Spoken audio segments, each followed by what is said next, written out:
Ang vlog na ito ang pupukaw sa inyong damdamin. Isang binata na nakatira sa kulungan ng baboy na ginawang bahay. Siya ay mag-isa na lamang namumuhay. Kung minsan, siya ay nagpe-pedicab driver para kumita ng pera. Dahil ang kanyang mga magulang ay parehas pumanaw na. Tara mga kalingap, panoorin po natin ito at huwag kalimutang mag-like, share, subscribe. Kulang pa, parang hinahanap ko po baga si ni Aruga, ni magurang ko po.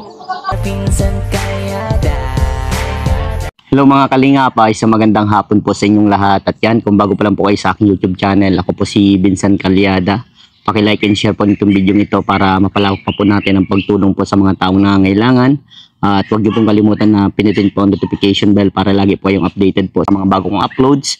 At don't skip ads po kasi malaking bagay po yan sa pantulong po natin sa mga taong nangangailangan. So ngayon mga kalingap, ay meron tayong na-scout. Siya po ay nakatira sa dating tangkal po, kulungan ng baboy at ginawang bahay-bahay. At ito po ay nang wala na pong nanay at tatay at parehas na po sa makabilang buhay. So ayan, naabutan po natin ng biyaya mula po sa ating YouTube channel. At tara, samahan niyo po ako mga kalingap at alamin po natin ang kwento ng kanyang buhay. At isa po siyang binata. Tara po. Po mga kalingap yung kanyang bahay. Yan. Dating kulungan po ng baboy. Yan. Yung bahay. Tagping yero. Tapos may yero din sa taas. Yan. So siguro tinulungan din siya. Kasi mahirap pag solo sa buhay. Toy! Hello. Ay, dito. Toy. Magandang hapon ako pala si Kuya Vincent mo, isang charity vlogger mula sa Team Kalingap. Anong pangalan mo? Marlon Magana po. Marlon. Okay lang Toy na itong video ito ay lumabas sa social media kasi dito ako kumukuha ng pantulong sa mga taong nangangailangan. Okay lang po. Dito ka pala natutulog Toy. Oo po. Ito, wala ka ditong yung sapin. Meron lang po. Ito pong yan lang pong Yung parang banig. Oo po. Yan lang po. Grabe. Solo. Upo ka Toy. Upo ka. Sige po. Makiki ako. Upo ka. Opo. Ito pala yung parang pinagpitpit na kawayan. Kawayan po. May tumulong sa'yo. Ano po, pinsan ko din po, tapos tito ko po, para magawa po ito. Ito ay dating kulungan ng baboy. Opo. Kailan ka pa dito nailipat? Ay, nung bago po ako bumuwi, galing Cavite po, diyan po na mula ako nakatira kala Tiyo pa eh. Tapos, pag po, yung pension po sa akin ng papa ko po, yung 225 po, kada buwan, inipon ko po yun para maka, pundar kahit po, para panunin, harid ko. Kung bubong ganyan. Iyo po. Nagpipension pa si papa mo? Opo, kaso po matatapos mo na din po, pa 21 na po ako. Ilan taon ka na ba ngayon? 20 na po. Mga 20, pag 21 wala na. Opo. Di ko po, wala na po. So ayan, asan pala yung mama at papa mo? Yung mama ko po, nawala na po nung grade 3 pa lang po ako. Nagkasakit po, myoma. Tapos yung papa ko man po, nang namatay ako nung grade 10 pa po ako. Si papa mo, solo ko na lang sa buhay. Solo na lang po. Ano yung pang-araw-araw mo dito? Minsan po, pag kung saan po ako nakakain, dyan po. Pag nagkikain ka sa Opo. Ganun lang po. Para yung gutom, mapawi ang gutom. Mapawi po. Makasurvive lang po sa pang-araw-araw. Parang araw-araw. So, kumbaga nakikikain ka sa ibang Minsan po, pag man po, napadyak man po para... Napadyak ka? So, ikaw, nag-i-eskwela ka ba ngayon? Hindi na po. Nagtigil po ako ng gawa sa financial po. Kulang po. Nagtigil ka daw sa financial. First year college. Yun ang mahirap kasi, siyempre, wala sa inyong tutulong na iba. Opo. Solo anak ka lang ba? Opo, wala pong akong kapatid, wala po. Di pag magkano kinikita po nagpapadyak ka? Minsan po nasa 200 lang po, 300. Sapat mo na po para sa pagkain po, panggabihan po. Tapos susunod na umaga. Susunod na umaga, gano'n na naman ang gawa? Oo, gano'n naman po. Araw-araw mong ginagawang papadyak. Opo, pag ano. Minsan po kung ano lang po ang ano, yun na po gagawin ko na po. Para mayroon lang po. Wala kang ibang pinag-aakabala na trabaho, ganyan. Wala po. Ang hirap. Paano mo nakakayanan na mag-isa ka lang? Ano na lang din po, ng lakas ng loob na lang din po. Saka yung para po sa akin po, na tawag dito, sa magulang ko po na gusto na ba po magpatuloy, ganyan-ganyan po. Minsan po napapaginipan ko po si Inday. Kaya, napapaginipan mo yung magulang mo. Iyo. Tapos, anong sa panaginip yung sinasabi sa iyo? Pero ano po, na panay po si Danguris po na araw kaya. Nag-iiyak? Iyo. Tapos, itong sabi ko kung pwede pong mag-iba ta solo na, nahiling ko po dun sa ano ay solo na lang po si Daddy ay. Tapos sabi ni Daddy, dahil daw, tapos nag-unguris. Yung papa mo? Sinabi mo masama ka na? Opo. Ba't nasabi mo naman yan? Minsan po kaya di po kanakayang gawa po ng depress po. Hanggang ngayon man po, pag inaatake po ng depression, pag tipong magsulo lang po. Anong pag inaatake ka ng depression? Para po bagang na po yung utak mo? Po, tapos nanginginig po. Nanginginig? So, kumbaga, ang daming mga pumapasok sa isip mo, mga ganun. Opo. Pero, alam mo, Toy, lahat naman ng tao papunta talaga sa pagkamatay. Opo. Kumbaga, panapanahon lang yan. Yun nga, iba yung pinagdaanan mo. Kumbaga, parehas magulang mo nawala na sa makabilang buhay na. Opo. Kumbaga, ito yung pagsubok na dapat mong kayanin, dapat mong lampasan. Di ba? Kaya, yung iba, napakaswerte ng may magulang pa, ano? Opo, swerte pang masyado. Kakaingit na po minsan. Naiingit siya minsan. Anong mo nararamdaman pag nakikita mo yung iba, may pamilya, kompleto pa?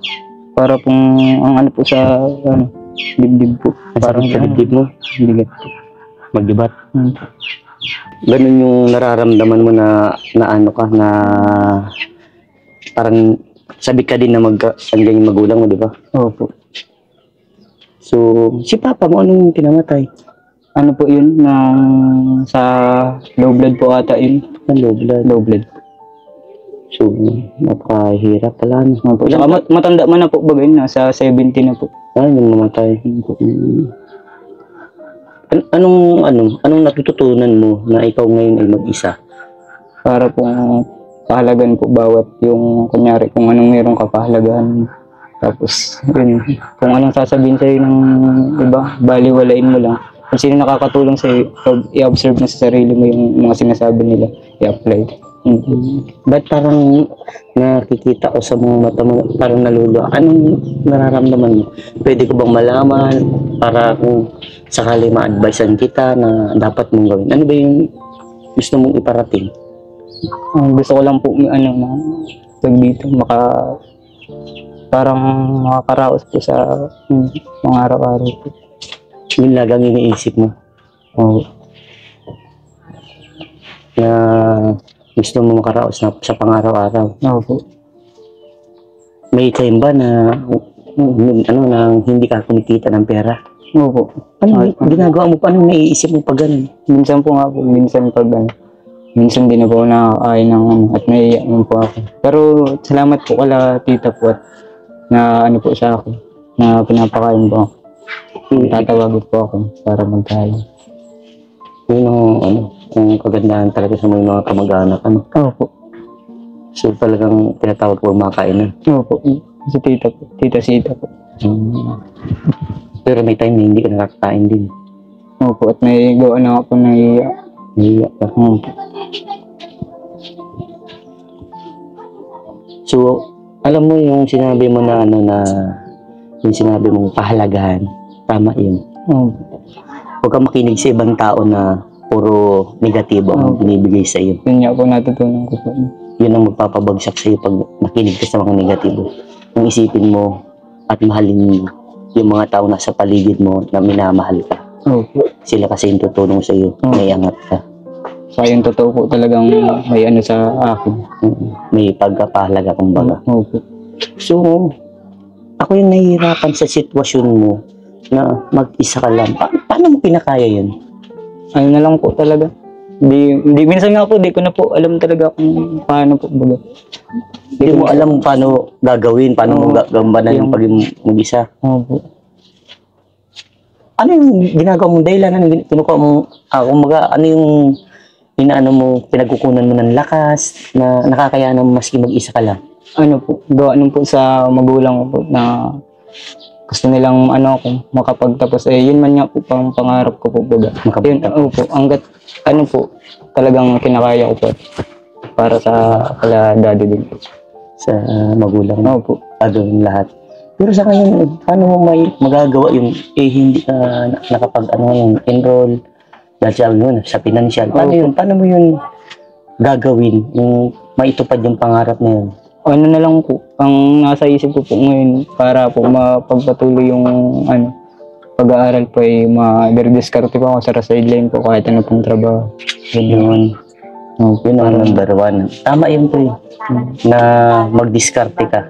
Kumbaga, ang gawin mo, magtiyaga ka lang. No? Lahat ng sakripisyo na ginagawa ng isang tao, nagbubunga yan.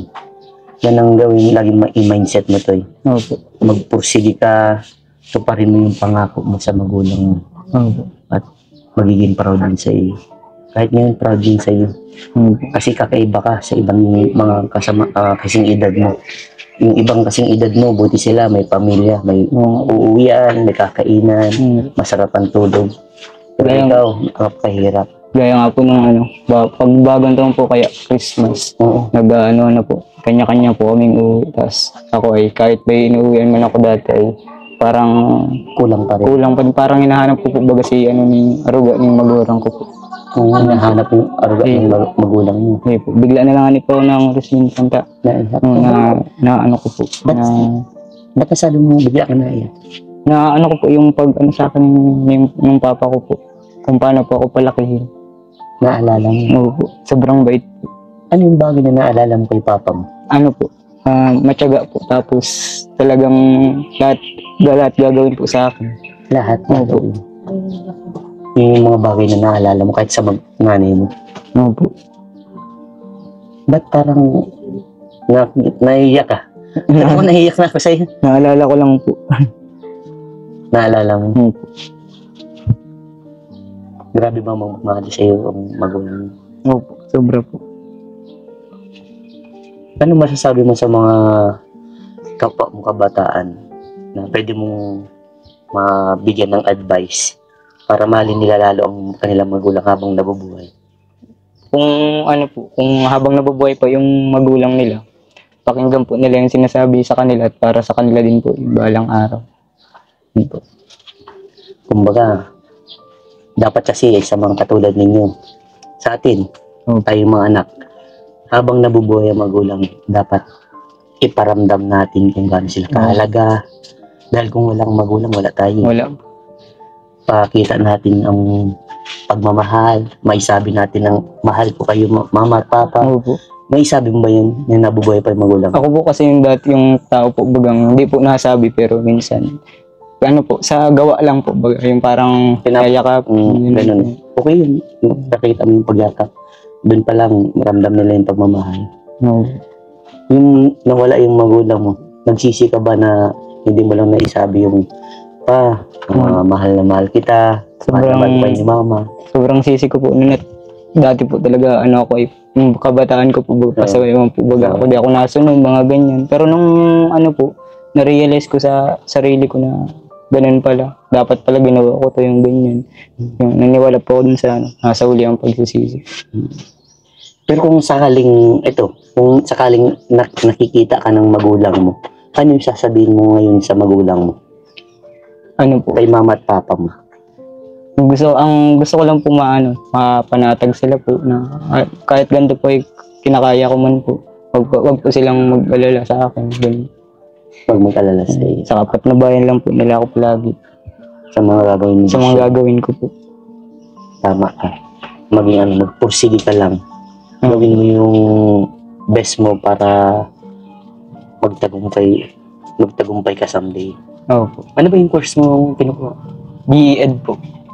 Education. Education Nakakatuwa. Sa lalaki, magandang education na teacher. Kumbaga, anong mo?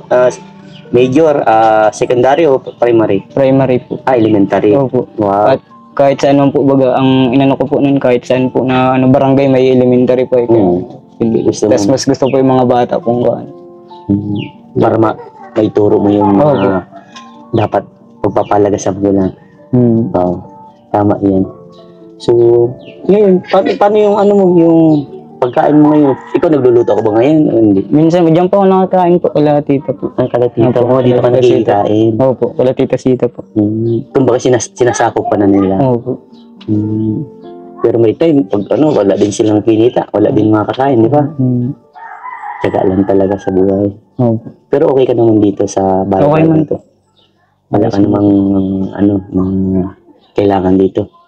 Kahit ano po, basta Anong kailangan mo ba?